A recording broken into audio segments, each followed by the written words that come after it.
C'est pour le journal Elle que le photographe iconique des 60s, Jean-Marie Perrier, s'est mis à photographier les créateurs de mode. Dans l'objectif de celui qui avait passé 10 ans aux États-Unis, les couturiers sont devenus des rockstars, de Saint-Laurent à Jean-Paul Gaultier, en passant par Kenzo, sans oublier bien sûr leur top modèle. L'exposition Fashion Galaxy à la Galerie Photo 12 leur rend hommage. Alexia Gaillard.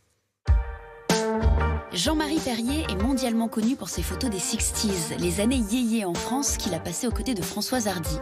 Mais on connaît moins sa série de clichés sur les couturiers et leurs égéries, prises dans les années 90 pour le magazine Elle. Toutes les photos que j'ai faites toute ma vie, ont toujours été mises en scène et fausses. Parce que la vérité ne m'intéresse pas, la réalité, je m'en fous.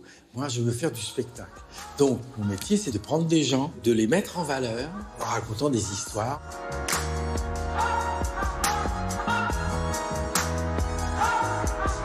Quand j'ai commencé en 62 à faire des photos avec toute cette jeune génération qui arrivait, ils n'avaient pas de problème d'image, puisqu'ils ne savaient même pas qu'ils avaient une image. Ça n'existait pas. Donc, il n'y avait aucune difficulté. Je les appelais directement, tous, que ce soit les Beatles ou Johnny Hallyday. Je me disais, qu'est-ce que tu fous la semaine prochaine? Hop, on y allait. Sa première photo, c'est avec le trompettiste de jazz Dizzy Gillespie en 1958. Le début d'une longue série de rencontres avec les stars de l'époque comme les Beatles. Moi, c'était pas les Beatles, ça dit un grand B, c'était juste un groupe de mecs qui font de la musique sympa, quoi. Bon, donc, j'ai rendez-vous avec eux à Londres, je les ai emmenés dans un studio, et je leur ai donné à chacun une cigarette et un briquet, je les ai alignés, et j'ai dit à l'assistant, tu éteins la lumière, messieurs, allumez vos cigarettes, et j'ai fait la photo à la lumière des briquets. Bon, j'en ai fait 3-4, clic-clac, merci Kodak, et après j'ai dit, tu rallumes, et je leur ai dit au revoir les mecs. Alors ça les a sciés, parce qu'ils s'y attendaient pas du tout.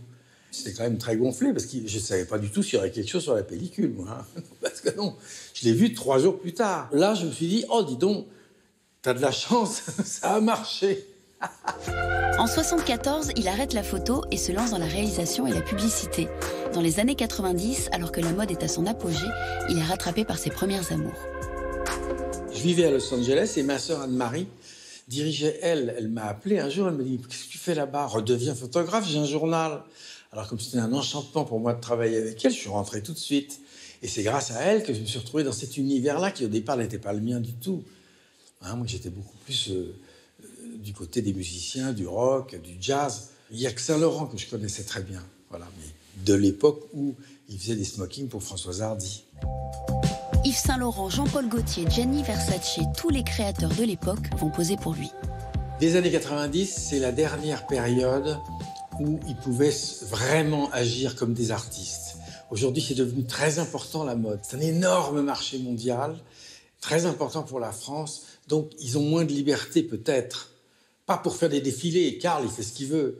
Mais on n'est plus là pour rigoler, quoi. C'est devenu du très gros business. Alors qu'à l'époque, c'était encore un peu artisanal. Et c'est à cette époque que l'on découvre les silhouettes de Carla, Naomi et les autres. Les mannequins sont des icônes. C'était une époque où la personnalité des top modèles comptait dans la peinture du défilé, si vous voulez. C'était pas que des porte-manteaux. C'était des filles qui avaient une vraie identité. Naomi Campbell, elle avait plein de choses avec elle quand elle rentre dans la pièce. Carla Bruni, c'est quand même une fille, elle a tout un passé avant. Elle a une éducation et une folie qui fait que c'est un rêve de travailler avec ces gens-là. Les années 90, au fond, me rappellent un peu la liberté des années 60, si vous voulez. Il y avait plus de liberté pour chacun, aussi bien pour les couturiers que pour les top modèles et que les photographes aussi.